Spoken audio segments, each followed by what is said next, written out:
Thank you very much. Thank you to Lauren and Jack for that. Please round of applause.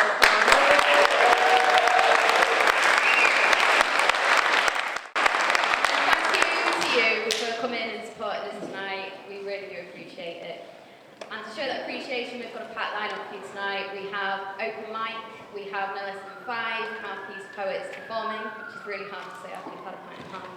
And we have our headline act all the way from Yorkshire, Mr. Gav Roberts. The first person I'm going to welcome has sat himself in a perfect place to make this nice and seamless. And that's Mike, so can we please have hands go for Mike.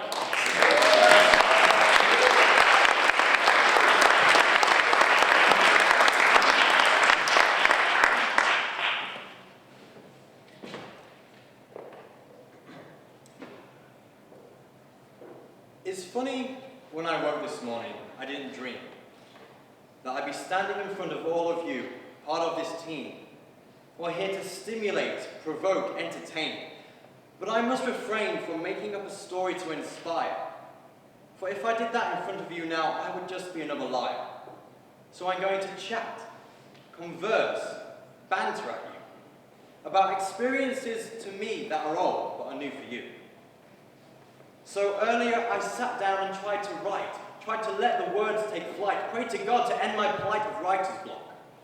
Surely there must be something I could share, something, some secret I could lay bare. But it was so hard, so damn difficult, and I began to wonder why. Why? Not why was it so difficult to think of a subject that would stimulate, provoke, or entertain, but why would I go through the pain, the worry, the feeling of wanting to run away? Because I knew I had nothing prepared for you today. So why? Because there's nothing else I would rather do. Nothing makes me happier than what I'm pursuing. God, there will be days when I will bitch and scream, when I will think that I have wasted my life for my dream, but I love it completely. And even though I'm experiencing it briefly, I'm in love tonight. Not with a specific person, but with the submission of what I'm doing. And you're all here and know what I mean, because you're not sat at home staring at a screen. You choose to come here and listen to me. Apparently, talk about love. But I guarantee I know what I'm talking about. I'd be heartbroken if I wasn't up here doing this.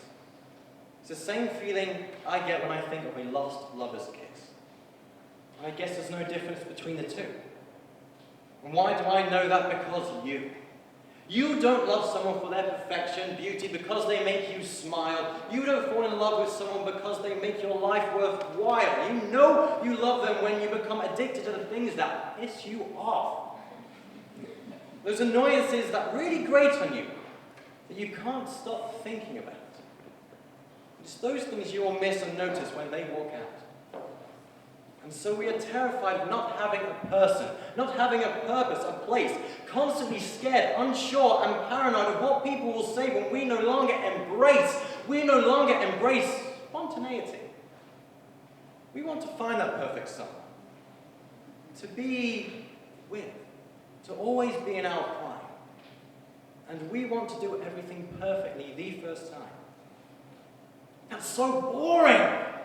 If everything went right all the time, there'd be no more exploring, no challenge, no journey, nothing. So I'm happy. I love all the imperfections in the world. To me, they are stunning. So I challenge you to do something that makes you scared. Do something, someone, and be completely unprepared. If you want to travel, then travel. Stop the excuses of no time nor money. Just go and let the world unravel. Have the confidence to fail. If there's something you're embarrassed to do, then break down the wall and do it. If there is someone in your life you want to love, then tell them. They might just be the perfect fit. Most likely, they will reject you, crush you, break your heart and soul. Or perhaps, you'll be shocked and surprised.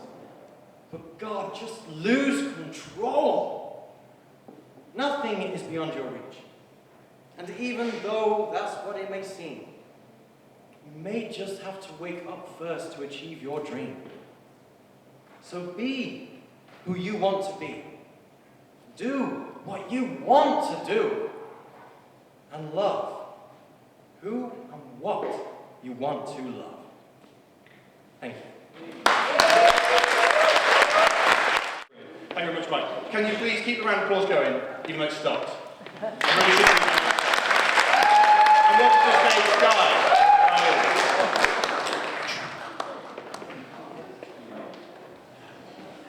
Well, my partner put these poems for me to read tonight, so there we go. Growing apart. So near and so far away, that look in your eyes, no longer a surprise, conveys the words we could never say. You are always here, dear love, cherished and set apart from showing the feelings you must have kept deep in your young heart. Since your radiance, breath breathe deep, the air of youth, take nobody's word for it. It's all your life now, and not anyone else's. It's from my daughter.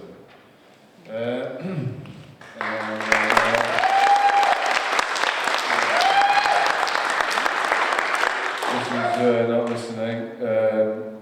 Your voice is lost and unclear, yet your heart beats so close, and I listen for your presence again and again, forever in vain. Now I feel the sound with a bloody thud of muscle, ventricle against ventricle. When you cease to be, I too end. You are the ordnance of my span. My strength is yours alone. I am punished every working day and wicked night of this wild land. I be your slave and mad angry challenger against the common foe of nature. You speak without sound or motion. If I cared to know, I would. The elemental. Britain Wicks is not in my heart, I care not, for I have no overlord or under. Before it was misery, all spent, rejoice, stoking up fire, the picture of a stone celestial praise beneath me. Above all this now and all your flight, a path to me. Why, I am joy in sight and season, down now before me. The Father walks beside me as you do upon the true children raised only for justice. She captivates with her fair delta morass. Her rhythm accepts no ending. The fine liquor from a long sea voyage are a gift indeed, perilous in both measures, wanton to accept offer and offer on in return. At this humble point all things shall end. Place your feet now in the earth, rise up your heads to a morning sunshine, ravish the dew-wet grass, get warm before later, before a fire, come mingle with the elemental, and then probably one last poem.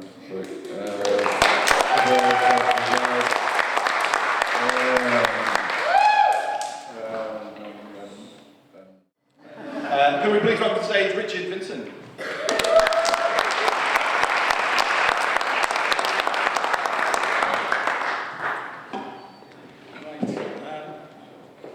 Some years ago I was involved in a fairly intense period of disaster relief work, and the organisation I worked for insisted that every 3 or 4 weeks you went away and had a weekend of sort of rest and recuperation. And I was doing that, sitting in a bar that was totally empty.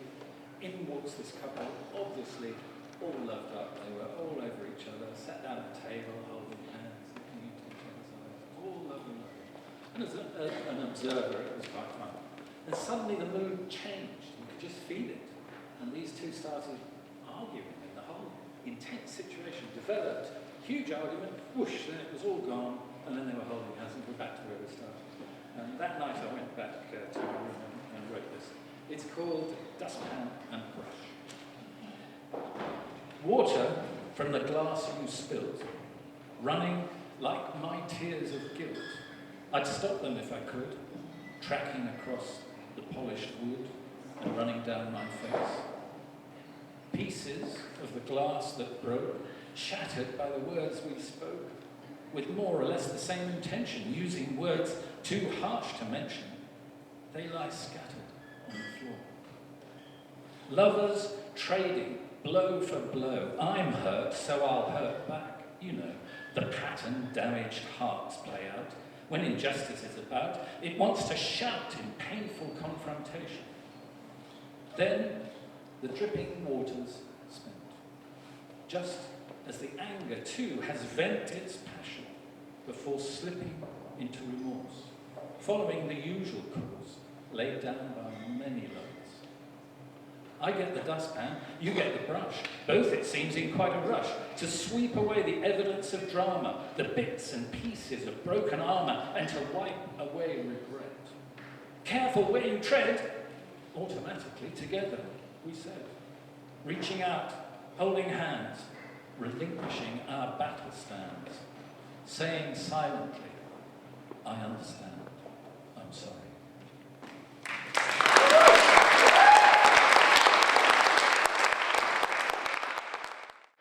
Vincent, and moving swiftly on to a man with excellent taste in shirts. Can you please welcome Matt?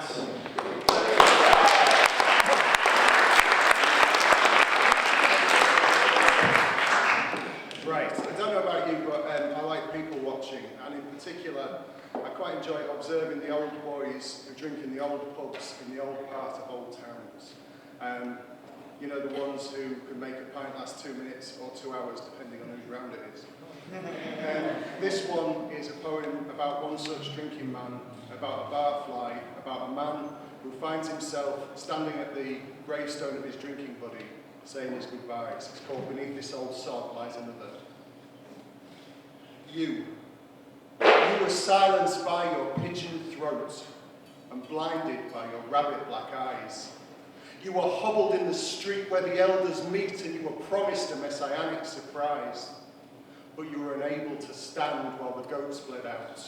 You were too drunk to hear the mosquitoes sing their recycled hopes where the elderly cope and pray for salvation and spring. And in your mirror hung a collage of blue, purple and red, scales of Rizzler-thin skin, papers folded and folded and folded again. You read Braille off a plucked chicken's wing. But now your life is laid out flat, like old clothes on a bed, and your dreams lowered into cold earth. But your heart is still a cocktail, made from reason and rum, and I love you for whatever that's worth.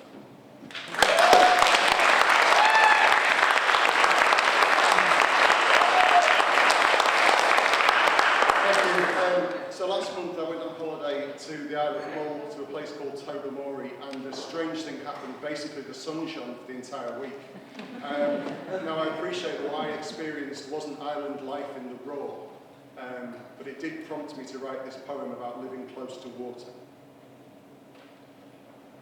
There is something about living close to water, unspoken, unrestrained, the compulsion to the compulsion to breathe, the language of dolphins and the purpose of a jellyfish under a dislocated moon.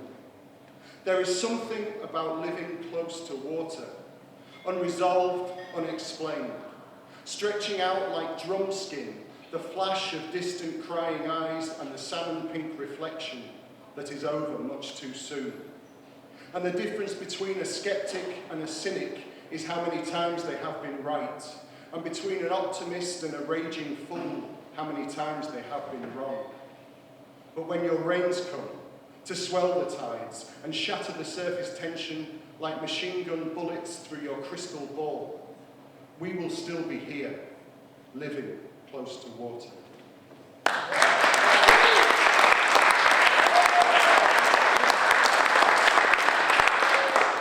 So, no matter which way you're planning to vote in the referendum, I'm sure most of you, or some of you like me, are sick to the back teeth of the way the newspapers and the politicians hijack words, the meaning of words and the meaning of statistics to suit their own self-interest. So this is a poem which is an attempt to fight back, to replace the definition of the word ambition for a better agenda. It's called Ambition is a Quiet Moment. Ambition is like a Spitfire pilot, born in Poland, battling for Britain in the skies above tomorrow. Like the cardiac surgeon who fixed my childish heart so that I could love you. Like the teacher who stayed after class so that I could learn to spell favourite and grateful. And like the smiling face of someone's mother on the bus that brought you here. Because ambition should be like when your breathing slows, when the air in your lungs can touch down in the deepest, darkest caves, before being sucked up and out to face the day head on. Like when you realise that spinning round and round in just one place only drills down into this dirt and leaves a deeper, darker hole beneath your feet. Thank you very much. Bang on. Thank you very much, Alan. That's brilliant. We are now on to our final... Oh, no, let's do that. Let's do that. We are on to our final open mic section now, which is Adam Fielding. So,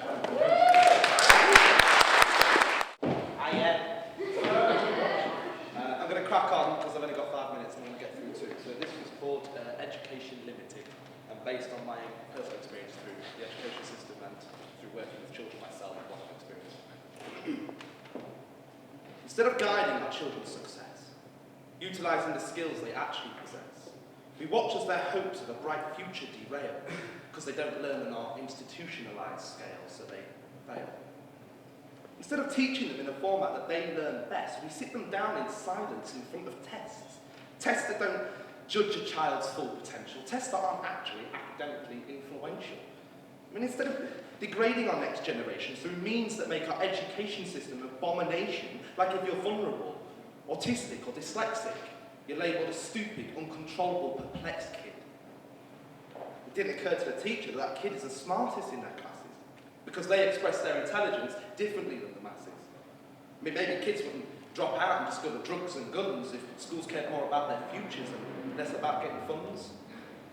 I mean, whilst they're preoccupied with their 100% success rate, kids are disengaging, and it's easy to replace boredom with hate. Hate for the teachers and the preachers who let them down, but never mind, because the academy just received an extra £30,000. Instead of educating us on things like the environment and taxes, they teach us how to pass an algebra exam, but the matter of fact is, we have no idea how to improve our credit rating or budget our money, but I can tell you exactly how many sweets Susan has left when dividing a bag with Sonny. I can say for a fact the most important things I've learned have been outside of the mental prison of school. I didn't believe my teachers when they said I'd amount to nothing and made me out to be a fool. I lived life my way through all the battles and challenges that life did bring, after 14 years of struggling with convention and thinking I was dim. Measure your success not at the comparisons people make, but the incredible things you can do when your passion won't break. I mean, take the example of Alan Sugar and Richard Branson. Fuck it all, do your thing, and then hold the world ransom.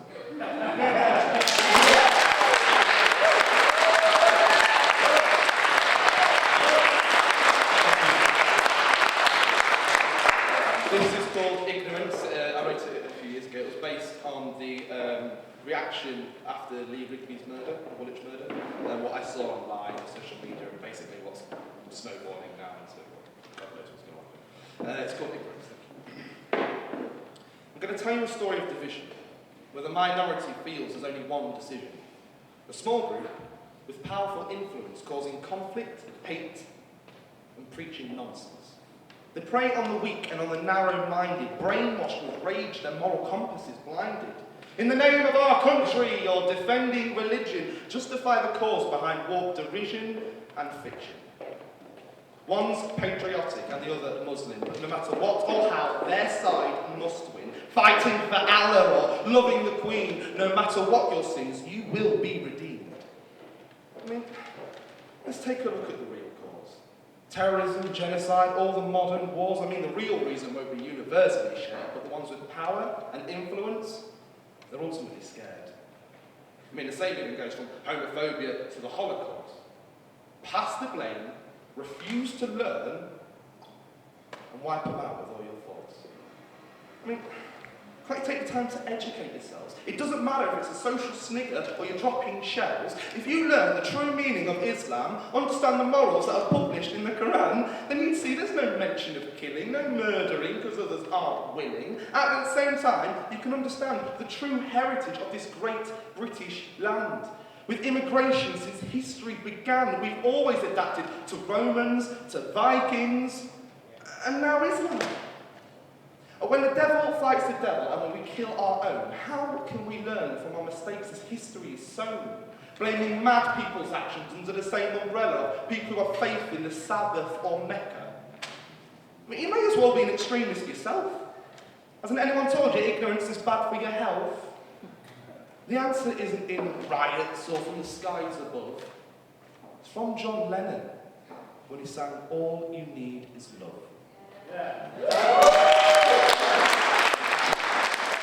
This is called mental health system. Just another victim of the mental health system, or lack thereof. Systematically denied the help that he is in desperate need of. He goes to the doctor, she shrugs. Tells him there's been a lot of cuts. The waiting list for a therapist is at least 12 months. An amount of time beyond his comprehension, considering each current day feels like an entire abyss. She writes him a prescription for some chemically induced happiness or numbness. Advises him to cut back on the booze, prescribes a few extra pills to combat his sleeplessness, never getting to the true issues hidden below the surface. His condition never nearly understood, his voice barely listened.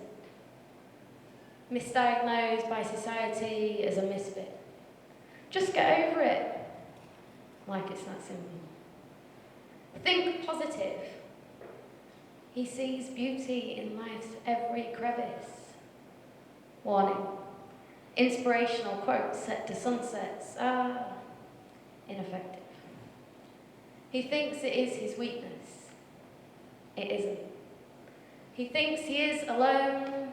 Far from it.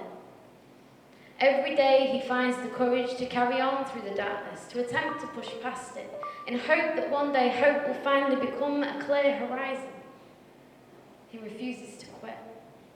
And yes, at times he gets too close to the edge, but that little remaining light left inside of him always whispers, "Don't do it." And so he sits, unknown of the answer, unsure of the question, lost in the searching. The help he so desperately needs constantly denied him.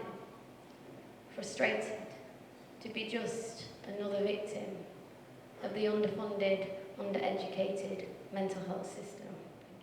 Thank you.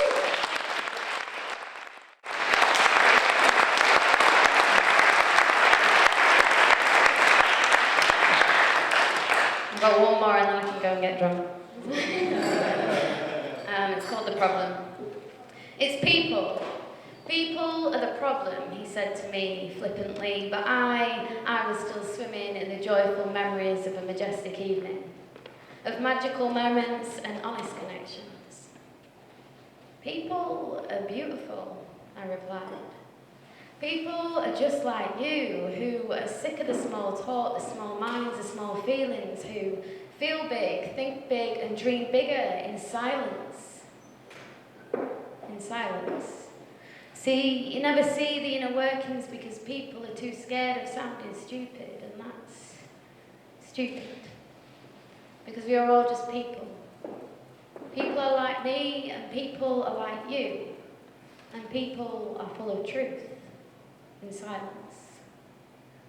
But when you take the time to really talk and really listen, when you break down the outer boundaries and speak right from the middle, you find people to relate to. People just like you.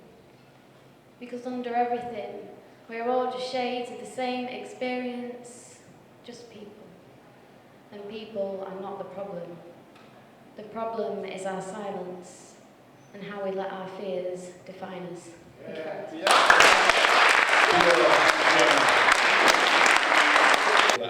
While I'm standing up. But our next poet is Ron, wherever Ron has gone in the room. Welcome Ron to the stage.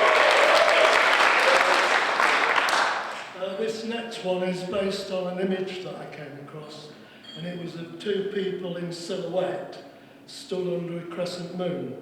And then I had a dream about it and ended up writing this piece called Crescent Moon. This dream I have of seeing you under a crescent moon, bathing in its mystical light. You kiss me 3 times, touching mind, heart and body. I don't know who you are, only that you are out there. As long as air fills these aging lungs, no matter the length of time it takes, we shall meet.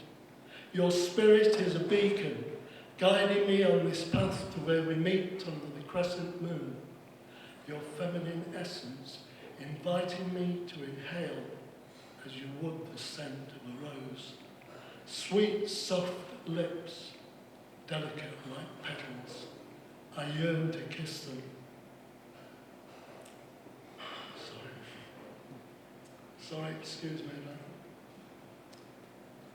I yearn to kiss them. I know with every step that what I seek is seeking me. My spirit wants to find you, so this heart of mine is filled with the joys of love.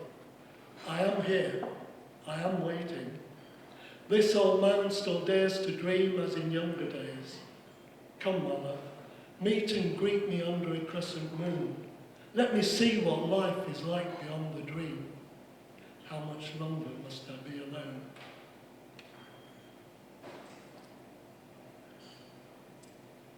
How much longer must I be alone? Oh, beloved, come to me. I am here waiting. Fill me with your love and liberate my soul.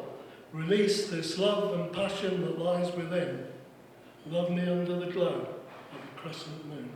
Thank you. We're keeping it moving to make sure we stay as long time as we can. And he's left his chair, so it's Ralph. He's ready to go. Please welcome Ralph to the stage.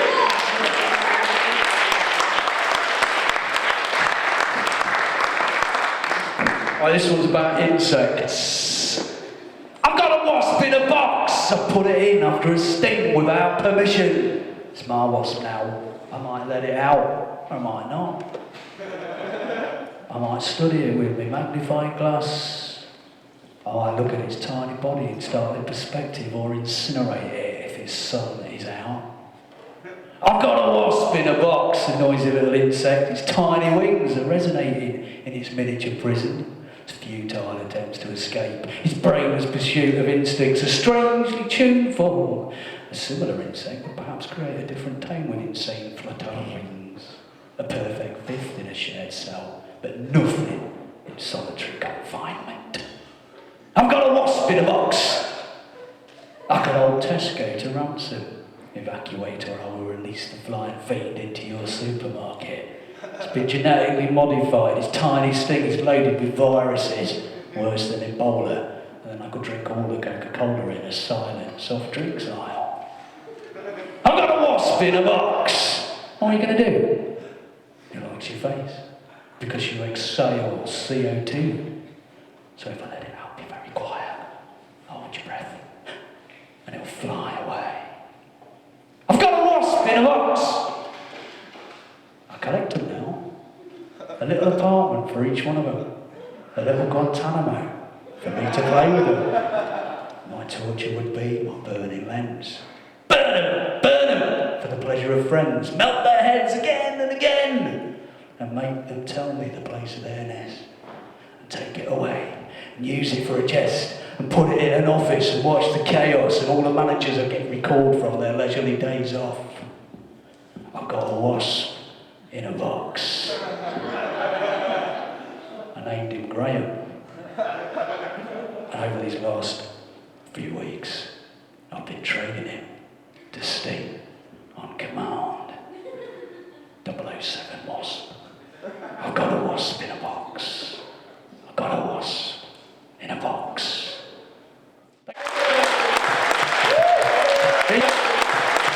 Robbie. A lot of mine are set in a fictional housing estate in which is called Circus Town. This one's called The Last Dregs of Circus Town. And also.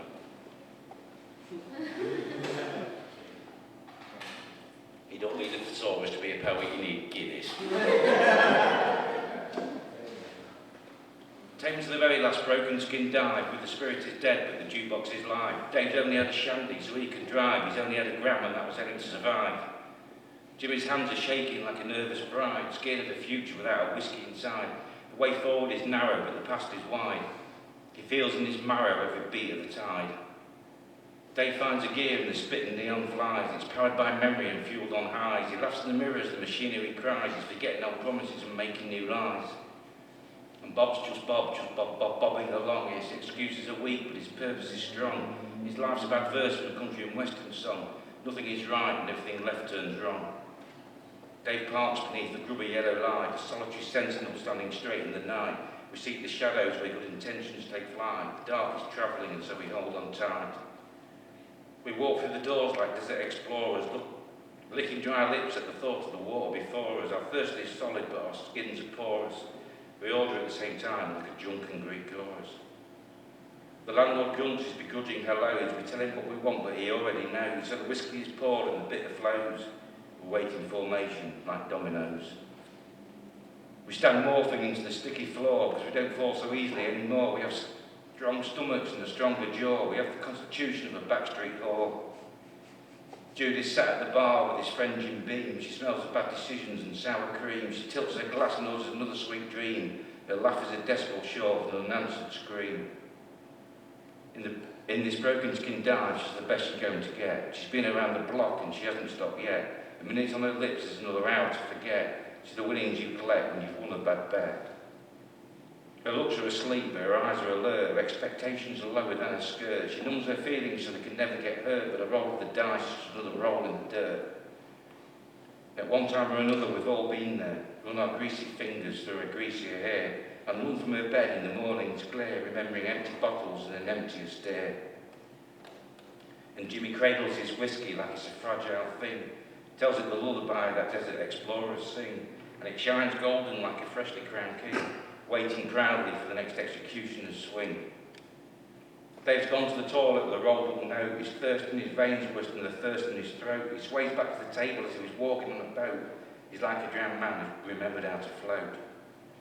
He has red in his eyes and white under his nose. He starts a conversation that everybody knows, but Jimmy's singing his lullaby and Bob's too morose. We're oceans apart, even though we're swimming too close.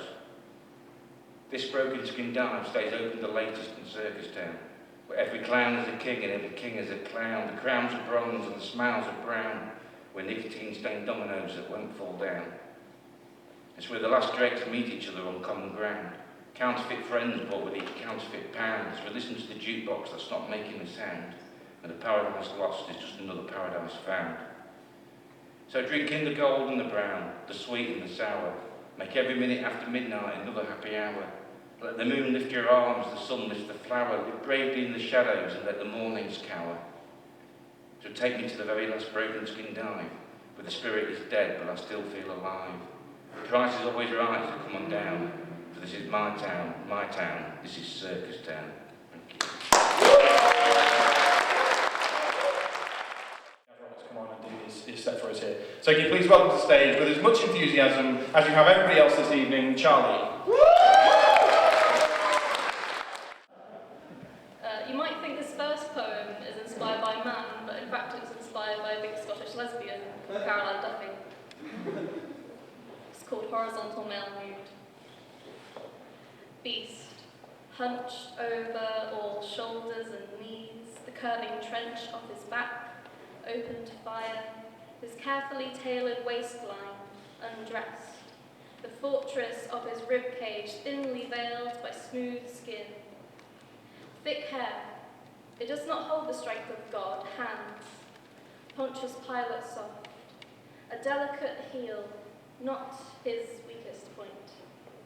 Slovenly and sweet, large and awkward, growls, flexes, man. He rolls over, says good morning.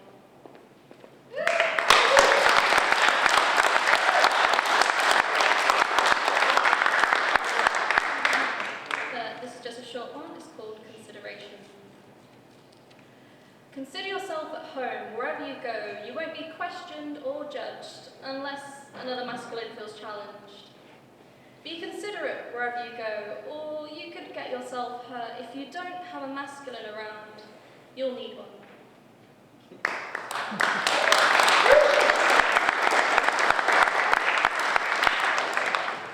This is called Song for a Housewife.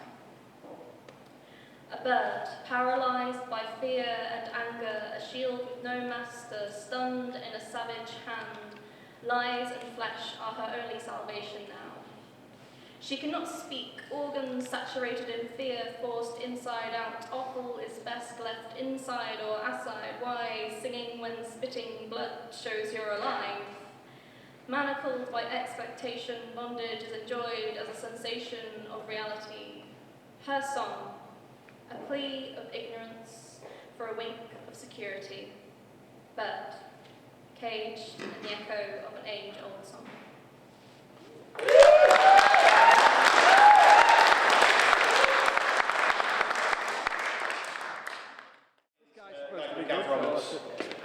And he's gained himself legendary status around kind of the Yorkshire live poetry scene. He set up the Ron Spoken Word Night over in Rotherham.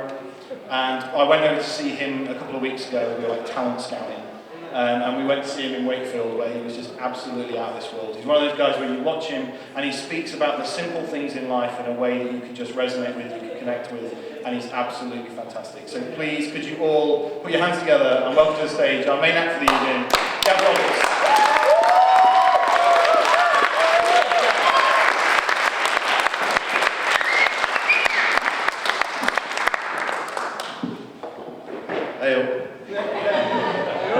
How's it going?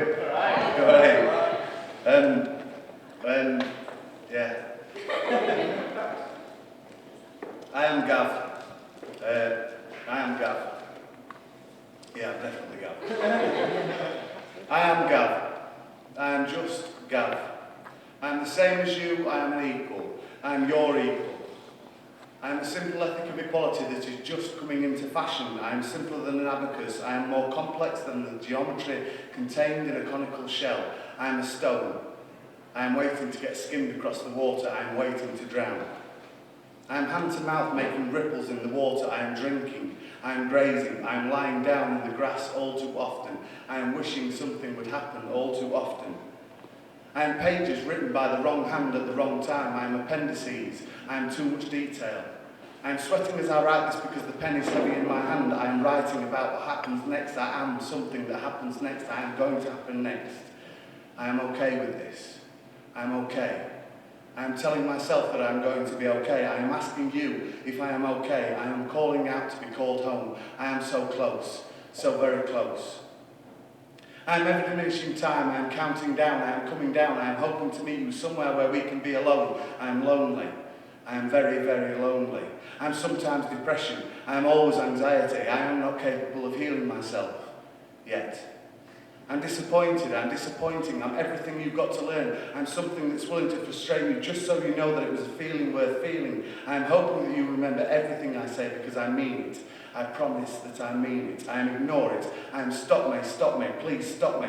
I am careering out of control. I am small. I am minus. I am total. I am divisible by nothing. I am a mass equation casually totaled with the wrong answer. I am the wrong answer repeated forever and ever. I am definitely infinite. I am defiantly infinite. I am infinity without the need of a symbol. I am needless symbols washed away in the sand but written in the tide which carried them away. I am infinity disappearing, falling over and over. I am an ape that already has fallen over and is broken. I am broken. I am rebuilding. I am changing. I am 90% the same as a star. I am carbon. I am hydrogen. I am oxygen. I am water. I am fluid. I am basic elements vibrating. I am vibrating. I am dancing. I am dancing. I am dancing. I am dancing. I am the first person dancing. I am the last person dancing. I'm dancing on the inside. I'm dancing on the outside. I'm dancing on the outside so the bad guys pick me off first. I'm willing to get picked off first just so that you can carry on dancing. I am not planning my next footstep. I am reacting to this situation based upon my current surroundings. I am changeable. I am comfortable. I am home. I am warm. I am loved. I am hopeful you will call round. I am hopeful you will help me sleep better. I am hopeful you are not the monster underneath my bed. I am hiding. I am always, always hiding. I am 07025266930. I am an automated voice who takes your message. I'm frightened of talking to you. I'm frightened of dealing with you. I'm frightened of being touched by you. I'm frightened of the help you can give me. But I am Gav. I am only Gav. I am just Gav. I am simply Gav. And I am in the game. And I am becoming that which I was always meant to be. I am the devil. I am the deep blue sea.